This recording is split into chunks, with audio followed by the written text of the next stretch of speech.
Hello, this is John Squared. Today we'll be comparing the two most noteworthy ultra portables from South Korea in 2018, the 15-inch 2018 LG Gram and the Samsung Notebook 9.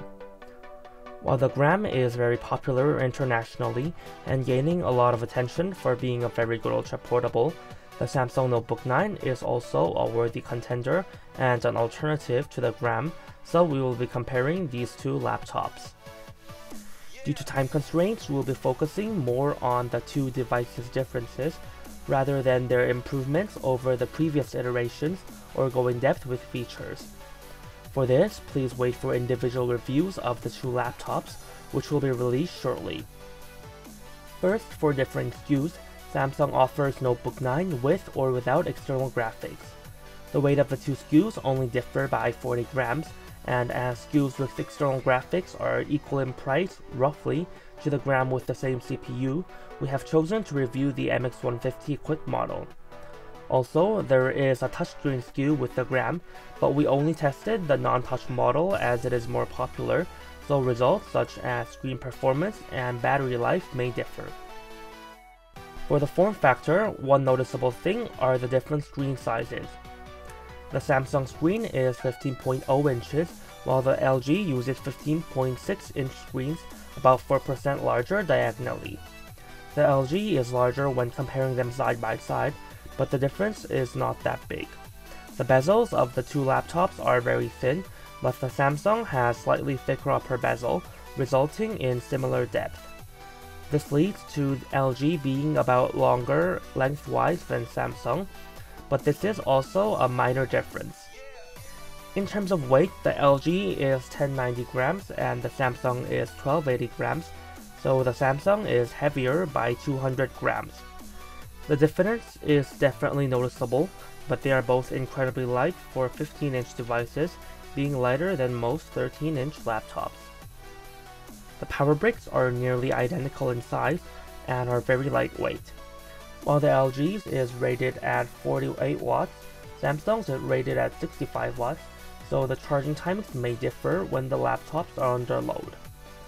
The textures of the two chassis is different. The Samsung feels more like traditional metal, while the LG feels like powder-coated plastic. Both laptops have some screen flex, but minimal deck flex. As Gram is mil-spec certified, it would be more durable in withstanding shock and harsh environments, which is a definite plus. They both feature one-hand openable hinges, but the Gram is smoother and easier to open. Both laptops' hinges do not wobble in normal typing sessions. Both laptops feature over 70 watt-hours of battery, which are class-leading. As such, the battery life is phenomenal. The Gram generally outperforms the Samsung by a small margin in our tests, probably due to a lack of an external GPU. Under normal to high load, the Samsung lasted for 6 hours 50 minutes and the Gram for 7 hours and 30 minutes. When playing 1080p video, the Gram lasted for 14 hours and 50 minutes and the Samsung lasted 13 hours and 30. In real life, you may lower the brightness of the screen to achieve longer usage, so both can be brought to work or school for a day without a charger pretty comfortably. The Samsung can be charged through the USB-C port if the current provided is above 5 volts and 2 amps. However, if the charger or the portable battery doesn't have quick charge, it will practically only be maintaining battery more than charging. The USB-C port on the Gram has quick charge output, which is useful for charging portable devices, but this is limited to devices natively supporting USB-C. Both the laptops have above-average displays. The displays are both glossy but feature good anti-reflective coating and in most cases offer sufficient visibility. The Gram's brightness is 280 nits and the Samsung's is 320 nits, and the contrast is both around 800 to 1. If you turn outdoors mode on the Samsung, the brightness goes up to 510 nits, which is good. In terms of color, the Samsung covers about 93.4% of the sRGB color space, lacking a little in greens and reds. The Gram is slightly better at 97%, lacking slightly in the reds, so it can display more saturated images. Out-of-the-box calibration, The LG's highlights and shadows are a little bit off, leading to desaturated images in certain cases, but this can be fixed through calibration. Samsung was very accurate out of the box with a gamma of 2.2 in picture editing mode and has different screen setups. It is possible to change the white balance of both of the screens, which is very nice. For performance, they both feature quad-core i5 8250U processors, which perform 40 to 60% better than the previous dual-core processors. This increased performance will be beneficial for tasks like video editing and rendering. However, while featuring the same CPU, the Gram has a weaker cooling solution than the Samsung. Due to the small heatsink, lackluster thermal compound, and a fan curve that prioritizes silence over performance, the CPU runs very hot up to 90 degrees Celsius, throttling to 2.1 GHz under load. This becomes more pronounced while plugged in and charging due to the extra heat, falling down to 1.9 GHz. The Samsung maintains the turbo clock of 2.5 GHz, leading to about 20% difference in performance. After applying better thermal compound, it no longer showed such extreme throttling when charging. In terms of GPU performance, the Gram only comes equipped with internal graphics, while the Samsung can be equipped with an MX150 GPU. The UHD 620 offers 20 to 30% increase in performance compared to the previous model, but this is only useful for basic MOBAs such as LoL or Dota. The MX150 does offer more than twice the performance of the UHD 620, but its raw power is only about that of a GTX 650 or half of a GTX 1050.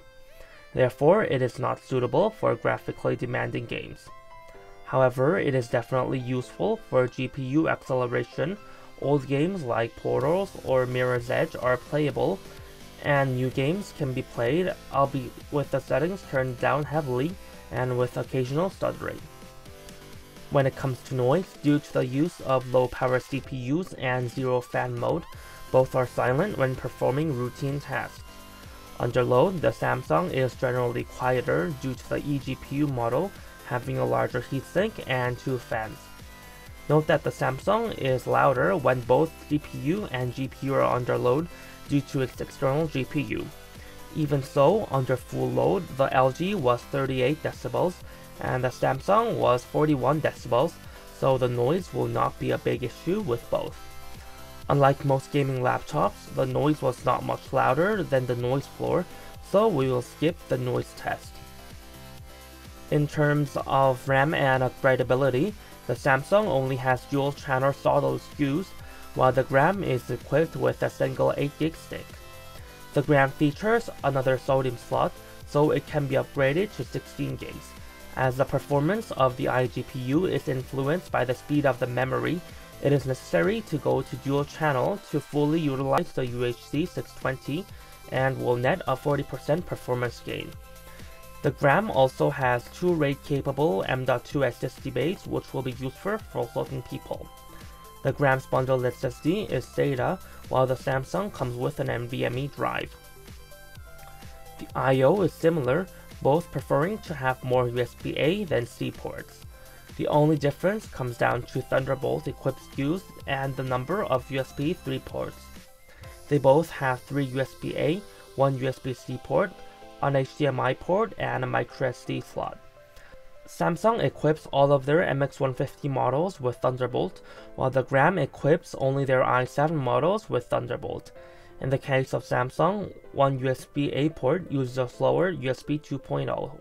It is rather nice and refreshing to see laptop manufacturers not change out all of the ports for USB-C, as USB-A is still very useful and popular. Both models have downward-firing speakers.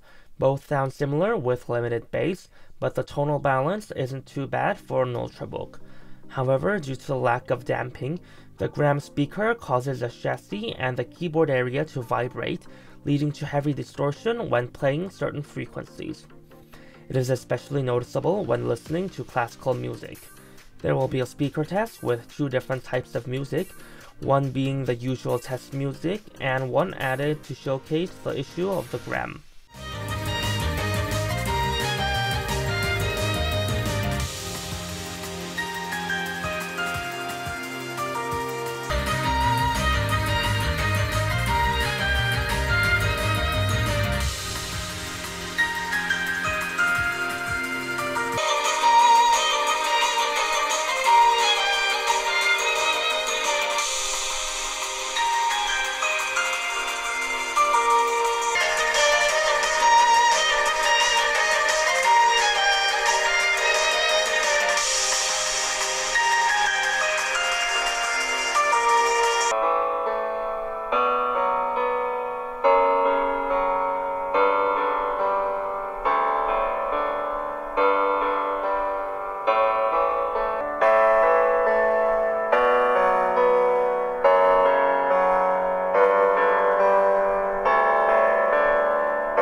The keyboard and trackpad is one of the most differing parts of the two laptops.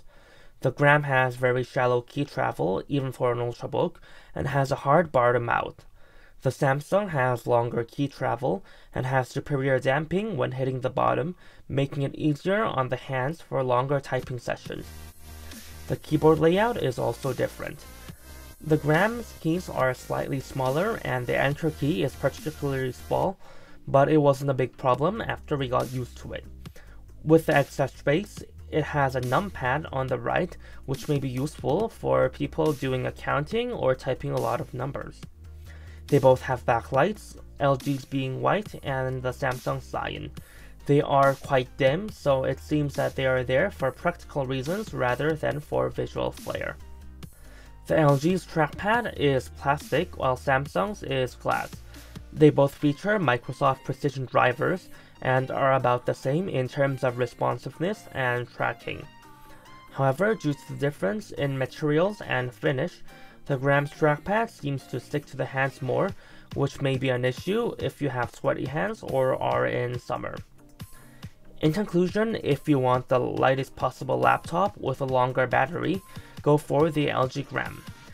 If you prefer a brighter screen, speakers that distort less, and better performance in general, the Samsung may be a good alternative to the Gram if you don't mind carrying around 200 more grams. This was John Squared, and thank you for watching. We are planning to do separate reviews on the LG Gram 15 and 2018 both in English, so please subscribe and like if you are interested.